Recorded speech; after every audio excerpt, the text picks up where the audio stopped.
भगवान शिव के मंदिर में जाके भोग तो लगाएंगे, जल तो चढ़ाएंगे, बिल्वपत्र तो चढ़ाएंगे, पर फायदा तो बताओ, इससे फायदा क्या होगा? और फायदा यदि बता दिया जाए तो जो लोग कभी शिव जी के मंदिर में नहीं जाते, फायदा सुन के भीड़ लग जाती है हमारे। क्यों? क्योंकि हम लोगों की जो वृत्ति है वो स्वार्थ की वृत्ति है। बड़े स्वार्थी, उच्च कोटि के स्वार्थी हैं महाराज। अच्छा, एक बड़ी विचित्र बात है, संसार के लोग भगवान के कार्यों को करने में तो फायदा खोजते हैं और अपने जीवन में ऐसे ना जाने कितने काम करते हैं जिनका कोई फायदा नहीं मिलता। बहुत से लोग ऐसे भी होते हैं जो गुटखा भी खा लेते हैं कभी कभी।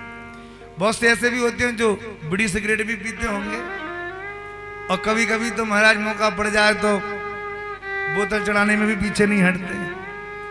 अब ऐसे लोगों से यदि कोई पूछे कि भैया एक बात बताओ कि ये सिगरेट पीने से और गुटखा खाने से कोई फायदा है क्या, तो लोग कहेंगे मतलब फायदा तो नहीं है। अरे फायदे की तो छोड़ो, उस पैकेट के ऊपर भी लिखा रहता है कि इसको खाओगे तो तुम्हें कैंसर हो जाएगा। लेकिन क्या अद्भुत श्रद्धा है लोगों की कि वो वाक्य पढ़ने के बाद भी अपनी श्रद्धा को पूरा करते हैं। और जिन बड़े बड़े पुराणों में भगवान की अनंत अचिंत महिमा गाई गई है, भगवान के नाम की, भगवान की भक्ति की, उनको सुनने के बाद भी लोग एक कदम आगे नहीं चलना चाहते। क्यों? क्योंकि अभी हमारा स्वार्थ सिद्ध नहीं हो रहा।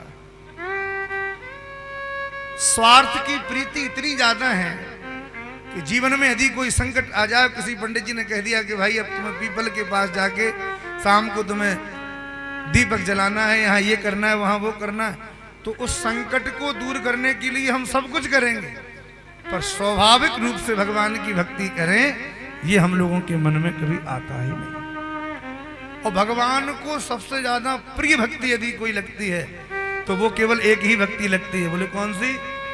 अहेतुक अप्रतिहता ययात्मा संप्रसीदते। भगवान को वो भक्ति ज्यादा प्रिय लगती है जिसमें कोई हेतु छिपा ना हो, कि ऐसा हो जाए तो प्रभु पर हम ये करेंगे, बेटा की नौकरी लग जाए तो हम आपको सवा मन लड्डू चढ़ाएंगे, बहू के बेटा हो जाए तो एक झंडा हम भी चढ़ा देंगे, हमारा घर बन जाए तो हम भी एक कलश आपके शिखर के ऊपर चढ़ा देंगे।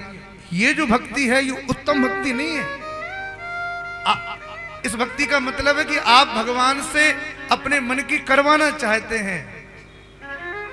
भगवान से अपने मन की करवाना नहीं चाहिए, क्योंकि भगवान ने तो बिना मांगे ही इतना कुछ दे दिया, जिसका उपकार आप जीवन पर्यंत भी भगवान के सामने हाथ जोड़ के गाओगे तो भी नहीं गा पाओगे।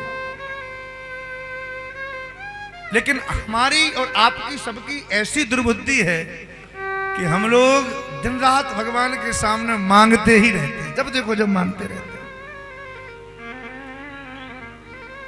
ऐसी रुचि है कि भगवान के सामने 2 पैसा की अगरबत्ती घुमाएंगे और अगरबत्ती घुमा के केवल एक ही चीज मांगते हैं, सुख संपत्ति घर आवे, कष्ट मिटे तन का। हे प्रभु, सुख भी आ जाए, संपत्ति भी आ जाए, और जीवन के जितने कष्ट हैं वो आप ही ले जाओ अपने साथ। अरे भाई एक बात बताओ, बचपन से लेके आज तक भगवान ने कभी दुख दिए हैं क्या? भगवान ने सुख ही सुख तो दिए हैं। अच्छा, जीवन में सुख दुख तो सबके जीवन में आते हैं, पर हम लोगों ने केवल दुख की गणना करी है, सुख की गणना नहीं करी। अच्छा, भगवान कितने बड़े कृपालु हैं कि आप लोग सोचते हो कि भगवान ने क्या दिया, पर मन में कभी विचार करो कि आपके पास रहने के लिए भगवान ने घर दिया, पहनने के लिए वस्त्र दिए, खाने के लिए अन्न दिया, सब कुछ दिया। संसार में ऐसे कितने लोग होंगे जिनके पास रहने के लिए घर ही नहीं है, जिनके पास खाने के लिए अन्न ही नहीं है। सुबह का भोजन मिल जाए तो शाम की कोई गारंटी नहीं कि शाम को मिलेगा, शाम का हो जाए तो सुबह की कोई गारंटी नहीं है। यहाँ तो सुबह से लेकर शाम तक के मेनू तैयार हैं कि सुबह नाश्ते में क्या, और फिर राजभोग में क्या चाहिए, फिर रात्रि के भोजन में क्या चाहिए, सारे मेनू तैयार हैं। संसार में ऐसे बहुत से लोग हैं जो सोचते हैं कि हम क्या पहने, और हम और आपकी दशा ऐसी है कि हम लोग जब तैयार होने के लिए कमरे में खड़े हो गए ना, तो कपड़ों को देख के सोचते हैं कि अब क्या पहने इनमें से, महाराज क्या पहने, समझ में नहीं आ रहा क्या पहने। हमारे पास इतने ढेर लगे,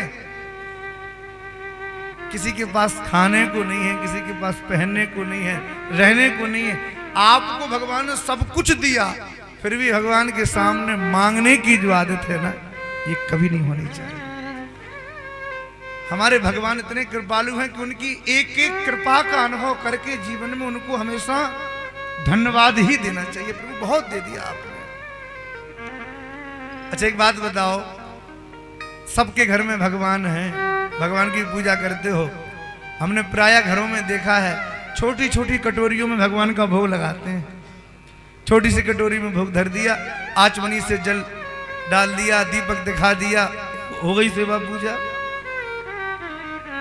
हमारे भगवान कितने दयालु, कितने कृपालु हैं कि हमने एक अंजलि जल उनको दिया तो भगवान ने जीवन भर के जल की व्यवस्था हमारी कर दी। हमने थोड़ा सा भोग भगवान को लगाया, भगवान ने हमारे जीवन भर के भोजन की व्यवस्था कर दी। हमने भगवान के सामने एक दीपक क्या दिखा दिया, भगवान ने हमें हमारे जीवन में प्रकाश ही प्रकाश भर दिया। और तो और हमारे भैया पूजन करते होंगे तो पंडित जी पूजन में कई बार कलावा तोड़ के देवताओं के ऊपर चढ़ाते हैं। चढ़ाओ, ये भगवान को वस्त्र समर्पित करो, वस्त्रो वस्त्रम समर्पयामि। अब एक बात बताओ कि भगवान का श्री अंग कलावे के टुकड़े से ढकेगा क्या? चलो 7 दिन बाद कथा पूरी हो जाए तो जो पंडित जी आपको कलावा भगवान के लिए देते थे ना, 7वें दिन जब आप भी इनको वस्त्र दान दोगे तो कलावे का मोटा बंडल ला के कहना, लो महाराज पहनो इसको। तो ये पहन पाएंगे क्या, या हम पहन पाएंगे? नहीं पहन पाएंगे। लेकिन भगवान इतने कृपालु हैं कि कलावे का एक टुकड़ा लेके आपके जीवन भर के वस्त्रों की व्यवस्था भगवान कर देते हैं। हमेशा भगवान देते ही हैं, लेते कुछ भी नहीं है।